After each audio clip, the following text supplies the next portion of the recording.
नमस्कार दोस्तों, जीके तोसा YouTube channel में आपका हार्दिक स्वागत है। दोस्तों, आज हम राजस्थान जीके वाले जो हमारा पोर्शन है उसमें हम पढ़ेंगे राजस्थान का भूगोल।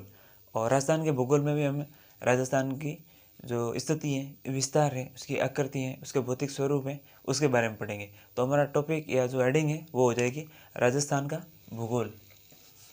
चूँकि राजस्थान के जीके चल रहा है हमारे, तो इसमें हमारा हो जाएगा राजस्थान का भूगोल। और राजस्थान के भूगोल में भी हमारा हम जो पढ़ेंगे वो पढ़ेंगे राजस्थान की स्थिति, फिर विस्तार, राजस्थान की स्थिति, विस्तार, या हम पढ़ लेंगे आकृति, वो उसका भौतिक स्वरूप, किसका? राजस्थान का भौतिक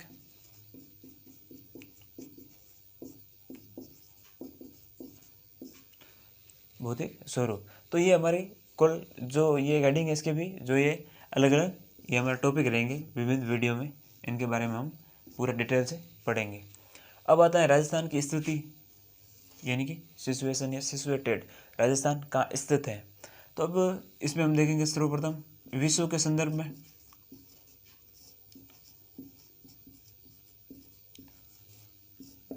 कि विश्व के संदर्भ में राजस्थान कहाँ स्थित है।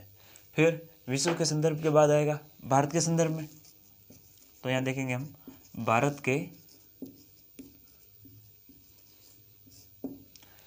के संदर्भ में भी देखेंगे कि राजस्थान कहाँ स्थित है। फिर तीसरा हम देखेंगे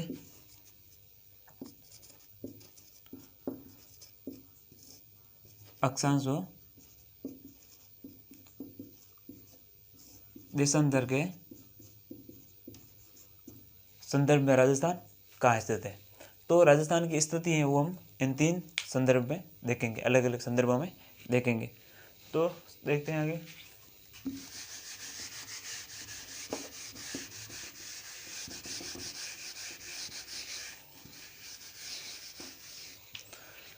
सर्वप्रथम हम विश्व के संदर्भ में देखते हैं। तो हम लिख देंगे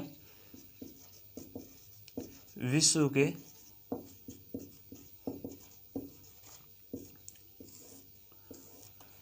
के संदर्भ में। अब विश्व के संदर्भ में देखेंगे सर्वप्रथम हमें भौगोलिक रूप से पृथ्वी का देखना पड़ेगा। और पृथ्वी में कहीं न कहीं भारत स्थित है और भारत में कहीं न कहीं राजस्थान स्थित है। तो सर्वप्रथम हम देखते हैं पृथ्वी।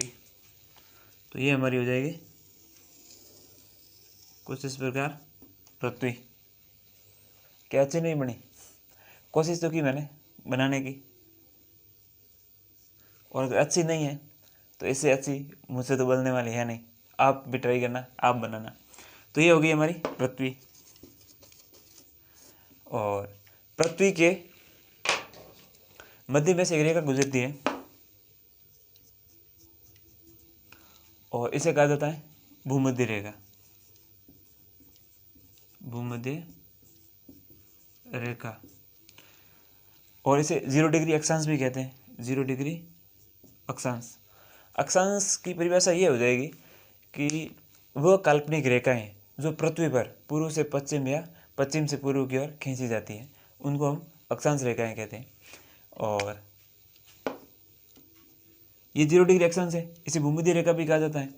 क्योंकि भूमध्य जो इक्वेटर या भूमध्य रेखा, इक्वेटर इसको इसलिए कहा जाता है कि अब दक्षिणी जो अमेरिका महाद्वीप हम पढ़ते हैं, तो उसमें हम देखते हैं कि जब ये भूमध्य रेखा वहाँ से गुजरती है तो वहाँ एक इक्वाडोर नाम का जो देश है,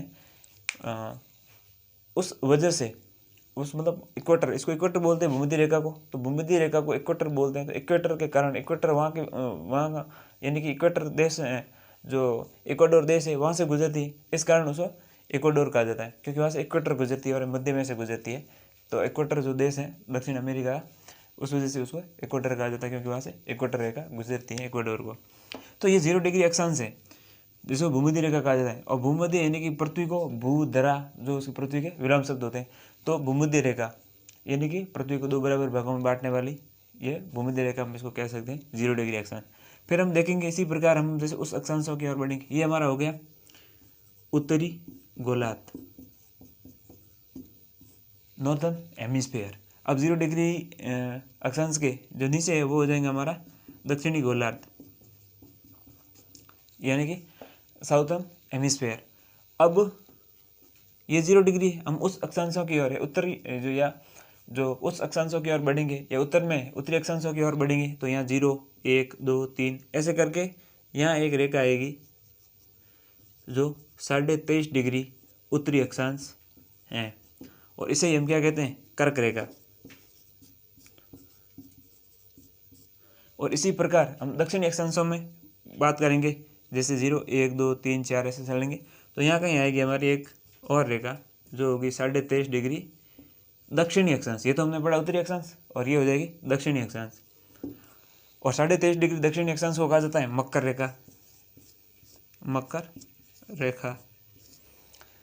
अब हमारा जो भारत है, अब हमें पता है कि इतनी जानकारी होगी कि जो कर्क रेखा है वो भारत के मध्य में से गुजरती है, लगभग मध्य में से गुजरती है, और भारत के 8 राज्यों में से गुजरती है। तो यहाँ कहीं से ये हमारा भारत स्थित है, और भारत के मध्य में से कर्क रेखा गुजरती है, और ये हमारा भारत हो जाएगा कुछ इस प्रकार। अब चूँकि ये तो हो गए अक्षांश जो पृथ्वी को पश्चिम से पूर्व 2 भागों में बांटते हैं, ये पश्चिम से पूर्व या पश्चिम से पूर्व या पूर्व से पश्चिम गुजरने वाली काल्पनिक रेखाएं। इसी प्रकार पृथ्वी को उत्तर से दक्षिण की ओर या पृथ्वी पर उत्तर से दक्षिण की ओर गुजरने वाली काल्पनिक रेखाएं, ये हो जाएगा उत्तर, ये हो जाएगा दक्षिण, तो इसे कहते हैं देशांतर। और ये जो है 0 डिग्री देशांतर, और 0 डिग्री देशांतर को हम ग्रीनविच रेखा कहते हैं। तो इसको हम क्या कहते हैं, ग्रीनविच रेखा। अब तो ग्रीनविच रेखा से पूर्व की ओर ये क्या हो जाएगा, पूर्वी गोलार्ध। इसी प्रकार ग्रीनविच रेखा के पश्चिम में जो ये पश्चिमी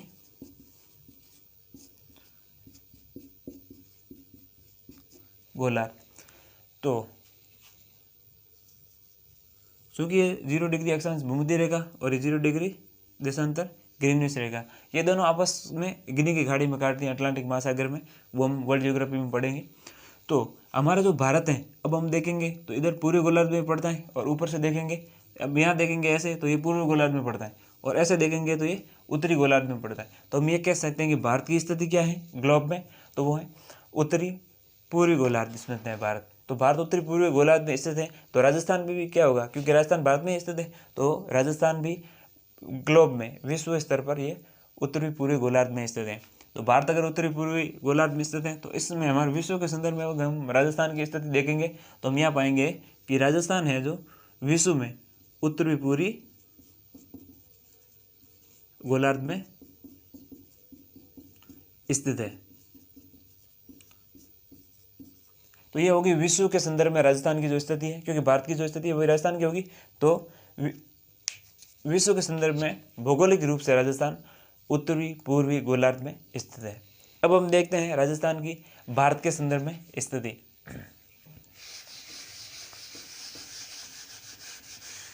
तो राजस्थान की भारत के संदर्भ में स्थिति देखते हैं।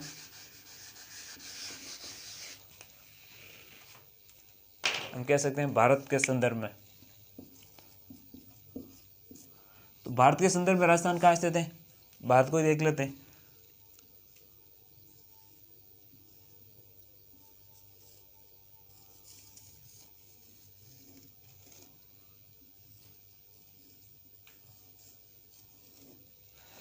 कुछ ऐसा ही हमारा भारत है। कोशिश तो की हमने बनाने की, अब अच्छा है या नहीं है, और अच्छा नहीं है तो इससे अच्छा मुझसे बनने वाला है नहीं। और आप कोशिश करना अच्छा बनाने की, और ऐसा ना हो कि भारत को अच्छा बनाने के चक्कर में ये जो अड़ोस पड़ोस के हमारे जो पड़ोसी देश हैं उनको आप खा जाओ। बेचारे जापान, नेपाल वगैरह बहुत छोटे से जो देश हैं हमारे पड़ोसी, भूटान वगैरह, इनको मत खा जाना, और भारत को ही बनाना, और एक बार में नहीं 10 बार में बनाना, लेकिन भारत ही बनाना। ऐसा मत करना है कि आप दूसरी देशों की जो अंतर्राष्ट्रीय हमारी जो सीमाएं हैं उसमें आप अतिक्रमण कर दो, ऐसा नहीं करना है। अब हम देख लेते हैं राजस्थान की भारत के संदर्भ में स्थिति। तो यहाँ देखेंगे हम, ये तो है उत्तर, ये है दक्षिण, ये है पूर्व, और ये है पश्चिम। अब हम राजस्थान को देखते हैं भारत में, तो देखो राजस्थान हमारा यहाँ कहीं स्थित है, ऐसे हम बनाएंगे राजस्थान को, तो हमारा राजस्थान यहाँ पे स्थित है, ये है हमारा राजस्थान। तो अब देखो ये हो गया पूर्व, ये पश्चिम, उत्तर और दक्षिण। तो राजस्थान कहाँ है? पश्चिम और उत्तर के बीच में स्थित है। तो हम भारत के संदर्भ में राजस्थान की स्थिति क्या हो जाएगी? हम ये कह सकते हैं कि राजस्थान है वो भारत में कहाँ स्थित है? उत्तर पश्चिम में या पश्चिम उत्तर में? तो हम कह सकते हैं उत्तर पश्चिम में स्थित है। तो विश्व के संदर्भ में हमने देखी, क्योंकि भारत भी उत्तरी पूर्वी गोलार्ध में स्थित है, तो डेफिनेटली राजस्थान भी उत्तरी पूर्वी गोलार्ध में ही स्थित होगा। तो विश्व के संदर्भ में तो राजस्थान की स्थिति थी वो थी उत्तरी पूर्वी गोलार्ध में, और भारत के संदर्भ में थी तो ये हो गया भारत के उत्तर पश्चिम में स्थित है। इस प्रकार हमने राजस्थान की भौगोलिक जो रूप से स्थिति देखते हैं, तो विश्व के संदर्भ में भी जाना कि राजस्थान उत्तरी पूर्वी गोलार्ध में स्थित है, क्योंकि भारत खुद उत्तरी पूर्वी गोलार्ध में स्थित है, तो राजस्थान भी उत्तरी पूर्वी गोलार्ध में ही स्थित होगा। और भारत के संदर्भ में देखें तो राजस्थान है जो भारत के पश्चिम उत्तर क्षेत्र में स्थित है। अब हम राजस्थान की देशांतरीय और अक्षांशीय स्थिति के बारे में जानेंगे। सो कि हमने अक्षांश और देशांतर के बारे में थोड़ी बेसिक जानकारी प्राप्त कर ली कि अक्षांश है, क्योंकि अक्षांश और देशांतर ये स्थिति है राजस्थान की, वो हम कल थोड़ा इसके डिटेल में पढ़ेंगे, क्योंकि थोड़ा बड़ा है, वीडियो बड़ा बन जाएगा, इस वजह से फिर उसमें क्या कि अपलोड करने में थोड़ी दिक्कत रहती है।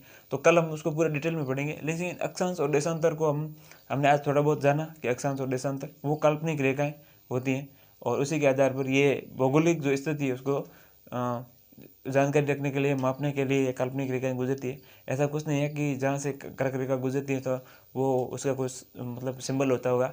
धरती या पृथ्वी पर भौतिक रूप से हम देखा जाए तो वहाँ कोई उसका सिंबल नहीं होता, लेकिन काल्पनिक रूप से रेखाएं खींची जाती हैं। समुद्री रेखाएं भी होती हैं, वायु में भी रेखाएं होती हैं, क्योंकि आकाश में जो वायुयान यातायात जो ट्रांसपोर्ट होता है उसमें भी विभिन्न प्रकार की रेखाओं, काल्पनिक रेखाओं के माध्यम से जो एयर ट्रैफिक है उसको नियंत्रित करने के लिए जो रास्ते हैं वो निर्धारित करने के लिए होते हैं। इसी प्रकार समुद्र में भी होते हैं। तो ठीक इसी प्रकार पृथ्वी पर भी या धरती पर भी ये काल्पनिक रेखाएं होती हैं, जिसके माध्यम में किसी भौगोलिक जो क्षेत्र है उसकी अक्षांशीय देशांतरीय स्थिति के बारे में जाना जाता है। किस प्रकार वहाँ सूर्य का तापमान या फिर समय किस क्षेत्र में समय किस आधार पर निर्धारित होता है, तो ये अक्षांश और देशांतरों के आधार पर समय और सूर्य के ताप का निर्धारण किया जाता है। इसलिए देशांतरीय और अक्षांशीय स्थिति किसी भी भौगोलिक जो भूखंड या क्षेत्र उसकी पता करना जरूरी होता है, जानकारी रखना जरूरी होता है।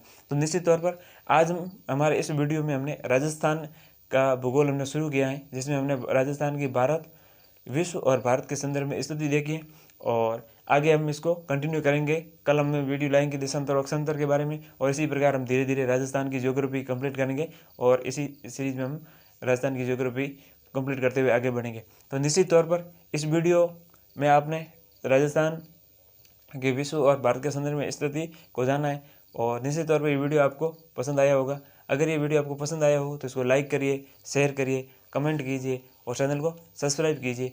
धन्यवाद।